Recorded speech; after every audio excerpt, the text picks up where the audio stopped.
મિત્રો ખાસ કરીને લોકશાહીની શરૂઆત જે છે એ ગ્રામ પંચાયતથી થતી હોય છે અને ગ્રામ પંચાયત જે છે લોકશાહીનું પ્રથમ ચરણ છે અને અંતિમ ચરણ છે એ સંસદ.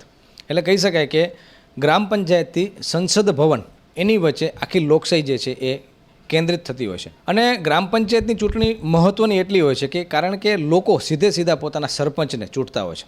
જેમ અમેરિકામાં પ્રમુખને ચૂંટવા માટે લોકો સીધા મત આપી અને પોતાના નેતાને ચૂંટતા હોય છે, પ્રમુખને ચૂંટતા હોય, એવી રીતે ગ્રામ પંચાયતમાં દરેક સભ્ય, દરેક જે લોકો છે, મતદારો છે, એ પોતાના સરપંચને ચૂંટતા હોય છે. ખાસ કરીને કહી શકાય કે વિધાનસભા જેવું જ અહીં વાતાવરણ હોય છે. સભ્ય જે છે એ ધારાસભ્ય તરીકે કામ કરતા હોય છે અને સરપંચ જે છે એ મુખ્યમંત્રી તરીકે કામ કરતા હોય છે. એટલે આખું ગ્રામ પંચાયત છે એ મહત્ત્વનું આખું પાસું છે લોકશાહીનું. ત્યારે અત્યારે ખાસ કરીને કહી શકાય કે કચ્છમાં 57 ગ્રામ પંચાયતમાંથી 44 ગ્રામ પંચાયત સુધીનો આંકડો પહોંચ્યો છે અને 8 તારીખના મતદાન છે ત્યારે બહોળી સંખ્યામાં મતદાન કરવું એ સૌને અપીલ કરવામાં આવે છે. જો મતદાન બહોળી સંખ્યામાં નહીં કરવામાં આવે તો તમારી પસંદગીનો નેતા છે એ કદાચ બને કે એ ના આવે. તો બહોળી સંખ્યામાં મતદાન કરી અને તમારી પસંદગીના નેતાને ચૂંટજો.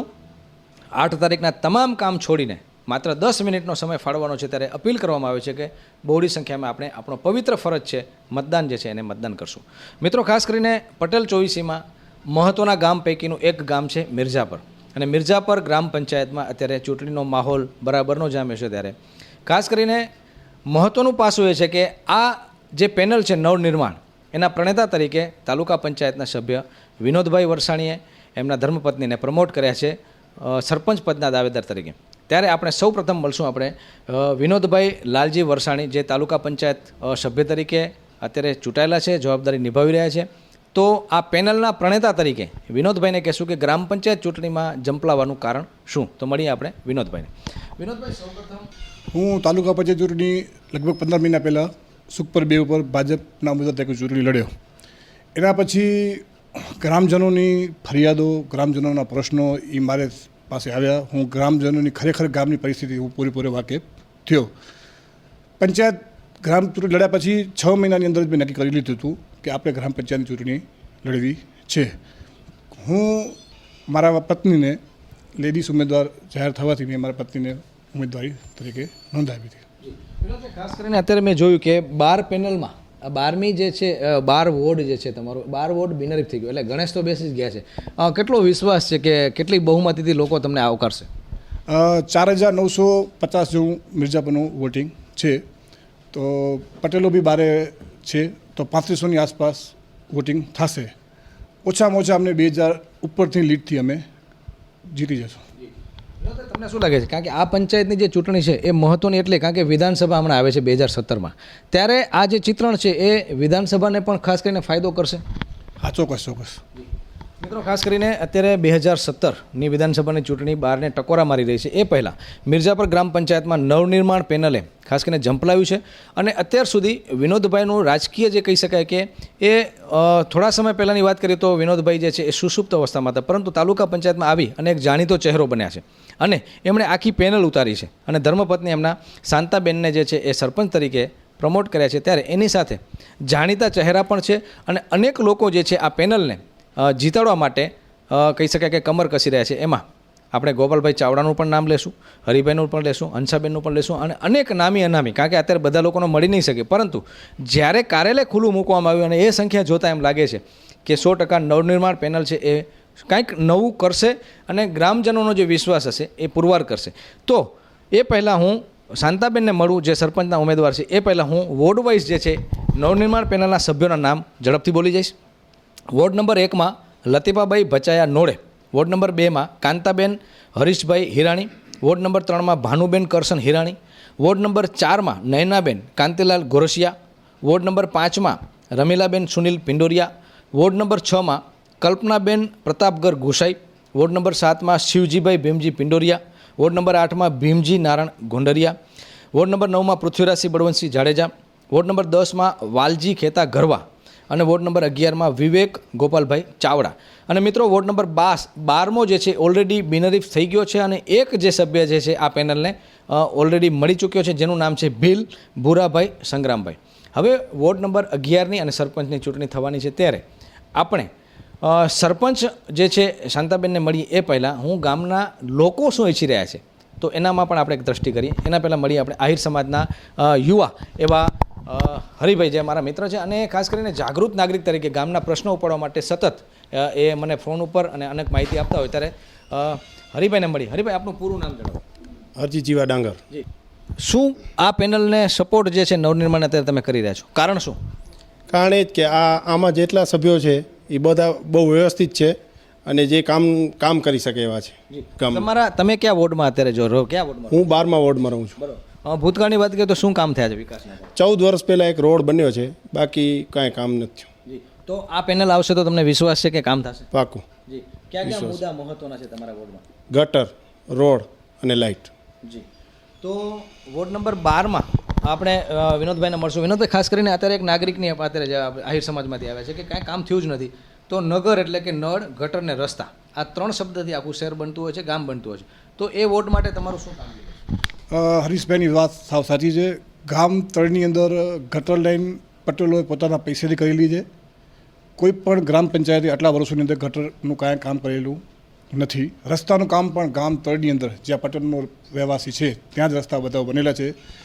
મફતનગર હોય, સજ્જનનગર હોય, આંબેડકરનગર હોય, જે બહારના વિસ્તારો છે ત્યાં વિકાસના કામમાં ધ્યાન દેવામાં આવેલું નથી. હરીશભાઈની વાતથી હું સહમત છું અને હું એ બધા તાલુકા પંચાયત સદસ્ય બન્યા પછી મેં જોયું અને માણસોના પ્રશ્નોને ખરેખર મેં નીખ્યા કે ખરેખર આ જરૂર આની હતી. હું તાલુકાનો સદસ્ય છું, મારાથી કાંઈ એટલું બધું થાય નહીં. ગ્રામ પંચાયતનો જે વહીવટ હોય એ સરપંચનાથી જ થતો હોય. એટલે મેં 6 મહિના પહેલાં જ બી નક્કી કરી લીધું હતું કે આ બધા બહારના વિસ્તારો જે છે, જે ગટરના કામો તમે ત્યાં રૂબરૂ જાઓ તો ગટરો ખુલ્લી આમ ફરતી હોય. જ્યારે નરેન્દ્ર મોદી સાહેબે 12,000 રૂપિયા શૌચાલય માટે ફાળવતા હોય અને ભુજની બાજુની અંદર 4 કિલોમીટરના એરિયામાં જો ગટરો ખુલ્લી હોય એ બહુ દુઃખદ વાત કહેવાય, બહુ દુઃખદ ઘટના કહેવાય. અને એ બધા કારણોને લઈને જ હું આ સરપંચની પેનલ માટે મારા પત્નીને ખાસ કરીને તાલુકા પંચાયત, જિલ્લા પંચાયત, ધારાસભ્યની ગ્રાન્ટ અને સાંસદ સભ્યની ગ્રાન્ટ પણ ગ્રામ પંચાયતમાં મળતી હોય છે. ત્યારે તમે એ જ પેનલમાં છો. અત્યારે જો સરપંચ પણ એ પેનલમાં આવે, તાલુકા પંચાયતમાં આપ છો જ, જિલ્લા પંચાયતમાં પણ આપણી બોડી છે અને ધારાસભ્ય પણ એ તમારા જ પક્ષના છે. ત્યારે ખાસ કરીને એ બધી ગ્રાન્ટો જે છે કઈ રીતે તમે અહીંયા ઠાલો છો? તાલુકા પંચાયત સદસ્યની નાતે મારી પાસે 2 વખત અમારી કારોબારીની મિટિંગ થયેલી હતી. સ્વભંડોળમાંથી કામો સૂચવેલા હતા. મેં મારા સ્વભંડોળના કામમાંથી 2 વખત ગયા વર્ષે અને આ વર્ષે મફતનગર વિસ્તારમાં જ ઇન્દિરા આવાસ યોજનામાં એ બધી જગ્યાએ ગટર લાઈનના જ કામ ફાળવેલા હતા. ત્યાં ભયંકર પરિસ્થિતિ ખરાબ હતી. એટલે મેં ફર્સ્ટ ટાઈમ મેં મારા બધા કામ મેં ગટર લાઈનમાં ફાળવેલા છે. સજ્જનનગર, આંબેડકરનગરનો જે એરિયા છે ત્યાં થોડાક સક્ષમ માણસો રહે છે. એ લોકોને સમજાવી, ઘરદીઠ 5-5 રૂપિયા ઉઘરાવી, વિનોદ ચાવડા, નીમાબેનની અમે કોન્ટેક્ટ કર્યો, એનાથી ગ્રાન્ટ લીધી અને એના સહયોગથી 5-5 રૂપિયા માણસોને મિક્સ કરી અને ગટર લાઈનનું કામ એમ પૂરું કરેલું છે. તાલુકા પંચાયત સદસ્યની એક લિમિટ હોય કામ કરવાની. હરેક ગામનો વહીવટ ગામનો સરપંચ જ કરતો હોય છે. અમારી એની કડીઓ મેચ થતી નથી. એ હિસાબે જ હવે આ વખતે અમે બધું નવેસરથી આ પેનલ બનાવી. બહુ સારી વાત છે ને ખાસ કરીને જ્યારે લિંક એક કડીથી જ્યારે જોડાતું હોય ત્યારે હવે આપણે મળીએ આપણે સરપંચને, શાંતાબેનને, કે વહીવટ કેવી રીતે કરશો અને ખાસ કરીને લોકો એવું પણ કહેતા હોય છે કે મહિલાના સાથમાં શાસન આવે ત્યારે જે છે એ શાસન એમના પરિવાર દ્વારા ચાલવામાં આવે. તો શાંતાબેનને આપણે કહેશું કે શાંતાબેન, તમે નિર્ણય લેશો, સભ્ય સાથે મળીને લેશો કે પછી તમે દબાણવશ નિર્ણય લેશો? બેન, કેવી રીતે વહીવટ કરશો 5 વર્ષ? પહેલું તો દબાણમાં તો કોઈ નિર્ણય લેવામાં ના આવે. બધા સભ્યોને સાથે મળીને અમે નિર્ણય લેશું. આમાં ઘરના મોટાએનો લેવો પડે, એનો બધો અભિપ્રાય લેવો પડે અને બધા કામ અમે સભ્યોને સાથે રાખીને જ કરશું. મિત્રો, ખાસ કરીને આ મહત્વની વાત છે કારણ કે બધા સભ્યો જે છે એ સભ્યો ગામના અલગ અલગ વિસ્તારથી વાકેફ હોય છે અને લોકો જે છે એ મતદાન જે કરતા હોય છે સભ્યને જોઈને કરતા હોય છે અને સરપંચને જોઈને જતા હોય છે. ત્યારે આ ચહેરો સૌપ્રથમ બેનને વાત કરીશ કે બેન, શું પ્રાયોરિટી છે, કઈ કઈ કામને પ્રાથમિકતા આપશો જો તમારા ઉપર કળશ જોડાય છે? જો મારા ઉપર કળશ જોડાય છે તો જેમ કે ગામના બધા જે લોકો આપને ફરિયાદ કરે કે આ કામ કેવી રીતને અમારે આ ફરિયાદ છે તો અમે પહેલાં એની ફરિયાદો સાંભળી પછી સભ્યો બધા સાથે મળીને એનો નિર્ણય કાઢવો પડે ને એ રીતે અમે બધા સભ્યો સાથે મળીને જે ગટરના કામ છે, જે પાણીના છે, અમુક બીજા ગામના પંચાયતમાં જ કામ કરતા નથી સભ્યો, એ પણ અમે પહેલાં નાનામાં નાના માણસોનું અમે બધું સાંભળીને કામ કરશું. બહુ જ સારી વાત છે. ત્યારે આપણે મળશું ખાસ કરીને વિવેકભાઈને, કારણ કે વિવેકભાઈ આ ગ્રામ પંચાયતના સભ્ય છે, ત્યારે સભ્ય તરીકે ઝંપલાયું છે અને કહી શકાય કે રાજકીય ડીએનએ એમના છે, કારણ કે એના પિતાશ્રી ગોપાલભાઈ ચાવડા ખૂબ જ જાણીતું નામ છે અને સાંસદ વિનોદભાઈ ચાવડા એ પરિવારમાંથી જ્યારે ગરબો ધરાવતા હોય ત્યારે રાજકીય ગુણ તો એમનામાં છે જ, પરંતુ ગામની વાત કરીએ તો વિવેકભાઈને અગાઉ પણ એમને અનુભવ રહી ચૂકેલો છે, અગાઉ પણ સભ્ય તરીકે એમણે જવાબદારી નિભાવી છે. ત્યારે નવનિર્માણ પેનલમાં જોડાવાનું કારણ શું અને આ પેનલને લઈને લોકો એમની પાસે કઈ કઈ ફરિયાદો કરી રહ્યા છે, શું શું કામો ખૂટતી કરી છે, મળીએ આપણે વિવેકભાઈ ચાવડાને. વિવેકભાઈ, ખાસ કરીને નવનિર્માણ પેનલમાં જોડાવાનું કારણ શું? નવનિર્માણ પેનલના પ્રેરણા વિનોદભાઈ વરસાણી છે, જે આજે મિર્જાપર ગ્રામ પંચાયતને બધી પૂરી સેવાઓ પાડી રહ્યા છે. સાથે સાથે અમારી સાથે સરપંચશ્રી પણ શાંતાબેન વરસાણી છે, જેઓ ભણેલ છે અને સમાજની અંદર રહેલા છે. એ માટે અમે બધાએ નવનિર્માણ પેનલની સાથે જોડાયેલા છીએ. તમારા વિસ્તારમાં કામો થયા છે, પરંતુ હજુ વધુ વિકાસના કામો થાય એના માટે આ બોડી કેટલી સક્રિય રહેશે તમારી દ્રષ્ટિએ? અમારી સાથે જે 11 સભ્યો છે એમને બધાએ સાથે મળી અને દર 2 મહિને એક ગ્રામસભા બોલાવી ગ્રામ પંચાયતની અંદર જ એમના બધેની ફરિયાદો સાંભળી અને સરપંચશ્રી સાથે રહી અને એમનું કાર્ય કરશું. સરપંચશ્રીને મેં મારો પ્રશ્ન પૂછ્યો કે કઈ રીતે નિર્ણય લો, તો એમણે કીધું કે બધા જ અમે સભ્યોનો વાત કરશું અને એના પ્રશ્નો જાણશું અને ગામનો કોઈ પણ વિકાસ જે છે એ વિસ્તાર જે છે વિકાસથી વંચિત ન રહે. તો એ બધું તમે અત્યારે સભ્યોમાં કઈ રીતે તમે તાલમેલ બેસાડશો? દરેક સભ્યોને સાથે રહી અને બધાને પોતપોતાની વિસ્તારની અંદર સાથે રહેવું, દરેક મિત્રોને વાત કરવી, દરેકને પોતપોતાની અલગ અલગ ગ્રાન્ટો વારાફરથી આપવી અને વિકાસ કરવો. ખાસ કરીને વિનોદભાઈ જે ચાવડા જે સાંસદ જે છે એમની સાથે તમારો નજીક છે. આ બિન રાજકીય પ્રશ્ન આપણે કહી શકાય, કારણ કે ગ્રામ પંચાયતમાં કોઈ પક્ષ લડતો નથી, પરંતુ મોદી સાહેબનું એક વાક્ય છે કે નાનાણાનું હોય અને મા પીરસનારી હોય ત્યારે ખાસ કરીને વધુ ગ્રાન્ટ મળે, તો ચાવડા સાહેબની ગ્રાન્ટ કંઈક વધુ ખેંચી આવશો એવું કંઈક લાગે છે? ગ્રાન્ટ એમની પાસેથી ચોક્કસ મેળવશું. સહજાનંદ નગરની અંદર પણ જ્યારે ગટર યોજના નહોતી ત્યારે એમની પાસેથી અને ડૉક્ટર નીમાબેન આચાર્ય ધારાસભ્ય પાસેથી ગ્રાન્ટ લઈ અને અત્યારે સહજાનંદ નગરને ગટર યોજના પૂરી પાડવામાં આવી છે. તો ખાસ કરીને કહી શકાય કે નાનીના ઘરે જમવાનું હોય ને મા પીરસનારી હોય ત્યારે 100% કંઈક ને કંઈક તો ફાયદો થાય. ત્યારે ઓલ ઓવર ગામનો વિકાસ થાય અને કોઈ પણ એંગલથી થાય એ મહત્ત્વની વસ્તુ છે. ગ્રાન્ટ ક્યાંથી પણ આવે અને એ વાત પણ છે કે જો સરપંચ સુસુપ્ત હોય, સભ્ય સુસુપ્ત હોય તો ગામના જે વિકાસ છે એમાં 100% અસર પહોંચતી હોય છે. અને અનેક યોજનાઓ મેં જોઈ છે કે લોકો જે છે ગ્રામ પંચાયત સુધી નથી પહોંચતી. ત્યારે આવા જાગૃત સભ્યો જે હોય તો આશા રાખીએ કે મિર્જાપર ગ્રામ જે છે એ આવતા સમયમાં સુખ સમૃદ્ધ તો છે જ વિકાસથી જે, પરંતુ એક રોલ મોડલ બને અને જે પણ ખૂટતી કડી છે વિસ્તારના બહારના વિસ્તારમાં જે વિનોદભાઈ વાત કરી એ વિસ્તાર વંચિત ન રહે એવી અપેક્ષા સાથે આપણે આ ગામના એક જાગૃત મહિલા હંસાબેનને મળશું, કારણ કે એ અવારનવાર ગામના પ્રશ્નો લઈને કહી શકાય કે એક અવાજ ઉપાડતા હોય છે. ત્યારે આ પેનલને સહયોગ આપવાનું શું કારણ હંસાબેન? કારણ કે અત્યારે જોયું કે વિનોદ જ્યારે ચૂંટાણો છે તાલુકા પંચાયતમાંથી, તો એના પછી પછાત વિસ્તારમાં જે કામ થયા છે એ હિસાબે અમને એવું લાગે છે કે વિનોદ કામ કરશે. ખાસ કરીને ભૂતકાળની વાત કરીએ તો લોકોને પરેશાની હતી એવા સમાચારો મળ્યા છે, મીડિયામાં પણ આવ્યું છે. એ રાશન કાર્ડનો મુદ્દો હોય, લાઇટમાં એનઓસીનો મુદ્દો હોય અને નાની નાની જે પ્રજા છે એને ખૂબ જ પરેશાની હોય. પછી એક કેબિન ધારક હોય, બસ સ્ટેશનમાં કેબિન ઊભો હોય તો એમ કે ભાઈ આ કેબિન શું કામ, એવી દાદાગીરીના પ્રશ્નો અમારી ચેનલમાં પણ આવેલા છે. તો આ શાસનમાં એવું ન થાય એના માટે શું કરી શકો કે નાનો માણસ પણ ફરિયાદ ન કરે? એ મારી વિનોદભાઈ સાથે પહેલેથી જ વાત થઈ ગઈ છે કે પહેલું આપણે સારું કામ જે છે એ નાના વર્ગથી જ કરવું છે. જેમ કે મિર્જાપર અત્યારે એવોર્ડમાં નંબર 1, સ્વચ્છતામાં નંબર 1 એવોર્ડ લીધેલા છે. એવોર્ડથી શું ખરેખર જે જરૂરિયાત છે માણસોને દાખલો લેવાની પંચાયતમાંથી, એનામાં જેટલી તકલીફ છે એટલી બીજી કોઈ તકલીફ નથી.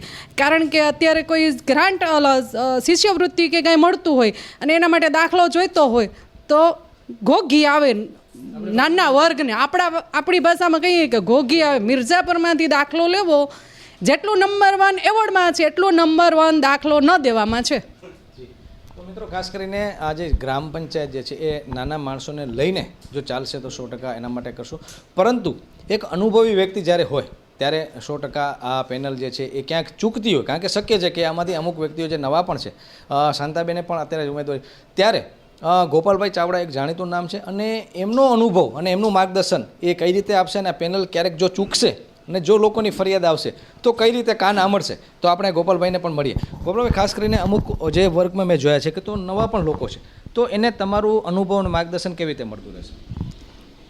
સૌ પ્રથમ તો મિર્ઝાપર ગ્રામ પંચાયતની અંદર જે આ ઇલેક્શન આવ્યું એની અંદર જે પેનલ બનાવવામાં આવી છે એ દરેક સમાજ, પછી મુસ્લિમ હોય, હરિજન હોય, ભીલ હોય કે આહિરો, જે કોઈ અન્ય સમાજોને સાથે રાખી અને પંચાયતની પેનલ બનાવવામાં આવી છે. સાથે સાથે અગાઉના જે કાર્યો હતા એના અંદર મારો છોકરો પણ પંચાયતનો સભ્ય હતો, પણ એને એક વર્ષ સુધી બોલાવવામાં ના આવે કે કઈ રીતે તમે કાર્ય કરો છો, શું છે.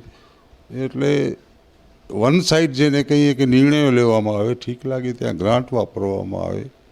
ઘણી વખત મેં પણ પંચાયતોમાં રજૂઆત કરી હોય કે શિક્ષણની અંદર આઉટસાઇડની નાની નાની શાળાઓની અંદર વિદ્યાર્થીઓને ભણવા માટે ઓરડાઓની અતિ ખામી છે, જેવું કે સહજાનંદ નગર, સદભાવના નગર, જ્યાં સ્કૂલો 7-7, 8-8 ધોરણની સરકારે મંજૂરીઓ આપી દીધી, પરંતુ એ સ્કૂલની અંદર શિક્ષકોની પૂરતા છે, ઓરડાના અતિ અભાવ, કે જે 3 ઓરડાની અંદર 8 ધોરણ કઈ રીતે ભણાવવા, છોકરાઓ બહાર બેસીને ભણતા હોય. અને ગામની અંદર હું જોતો હોઉં તો પ્રાર્થના કરવા માટે 25-25 લાખ રૂપિયાના ખર્ચા કરીને શેડ બનાવવામાં આવતા હોય. આ જે નીતિ છે કામ કરવાની, એ નીતિ ન ગમી એટલે આ વખતે પેનલને પણ કીધું છે કે અમે તમારી સાથે રહેશું. કામ કરવાની પ્રક્રિયામાં સરકારી યોજનાઓમાં છેવાડાના ગામડાઓને પીવાનું પાણી જો સરકાર આપવા માટે ઈચ્છતી હોય તો ભુજની ભાગોળે મિર્ઝાપરની અંદર ગઈકાલે અમે પ્રચારમાં ગયા હતા, જ્યાં છપરીની અંદર બહેનો વાટકાથી, જેમ જૂના જમાનામાં વીરડાઓમાંથી વાટકાથી પાણી ભરે એ રીતે બહેનો પાણી ભરતી હતી.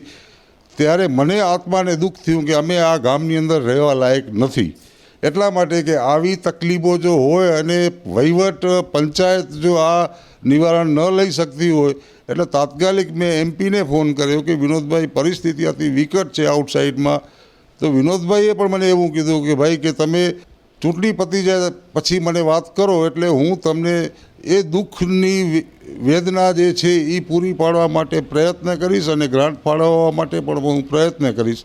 એટલે કહેવાનો મતલબ એ છે કે આ ગામની અંદર ઇતર જ્ઞાતિ 70% છે, પટેલોની વસ્તી 30-35% હશે, પણ પટેલ એનઆરઆઈ જેવા છે કે આ ગામની અંદર સરકારની પણ ક્યાંક યોજનાઓમાં જરૂર ન પડે. અત્યારે ધારો કે ઓવરટેન્ક કરવી હોય કે પાણીનો ટાંકો બનાવવો હોય તો દાતાઓ એટલા બેઠા છે કે દાતાઓ એમ કહે છે કે અમે પણ કરી આપીએ, પણ વહીવટે એ કોઈ વાતને ધ્યાનમાં લીધા સિવાય પોતાનું કઈ રીતે સરળતાથી ચાલે અને આ ગામની અંદર બીજા માણસો કોઈ પણ આગળ ના આવે એવી નીતિના કારણે અમે આ આખું નવનિર્માણ પેનલ ઊભી કરી છે.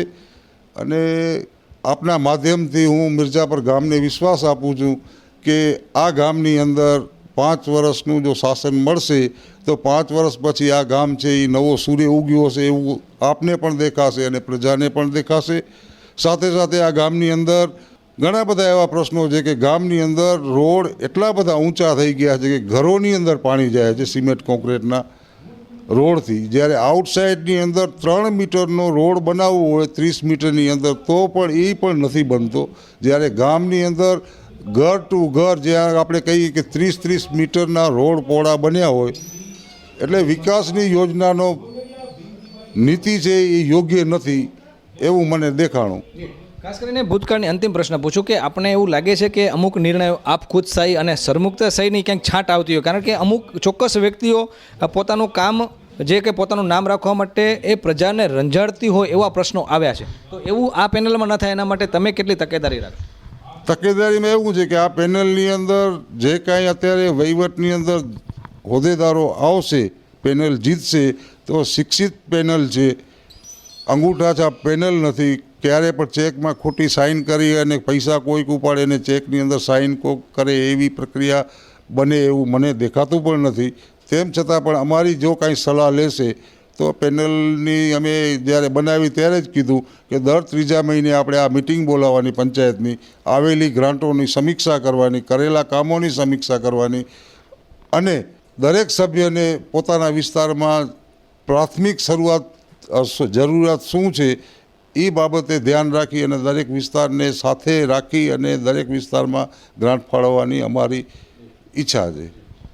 તો મિત્રો ખાસ કરીને કહી શકાય કે સંકલ્પ જે છે એ ખૂબ જ મહત્ત્વનો છે અને સંકલ્પ જ્યારે પરોપકાર હોય બીજા માટે જ્યારે કરતા હોય છે ત્યારે એમાં પરિણામ આવે એમાં બેમત નથી. હવે જોવાનું એ રહ્યું કે 8 તારીખના તમે કેટલું મતદાન કરો છો, કારણ કે મતદાન જો ઓછું થશે તો તમારી પસંદગીનો નેતા છે એ નહીં મળે અને 5 વર્ષ તમારા વેડફાશે.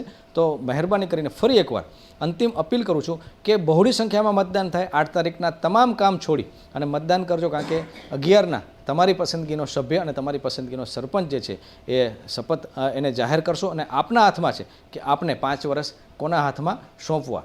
તો ખાસ કરીને નવનિર્માણ પેનલ અત્યારે કમર કસી છે અને લોકોના જે છે પ્રશ્નોને વાચા આપવા માટે અત્યારે તત્પરતા દેખાડી છે. ત્યારે જોવાનું એ રહ્યું કે હવે 8 તારીખના મતદાન થાય છે અને ત્યારબાદ 11 તારીખના શું પરિણામ આવે છે.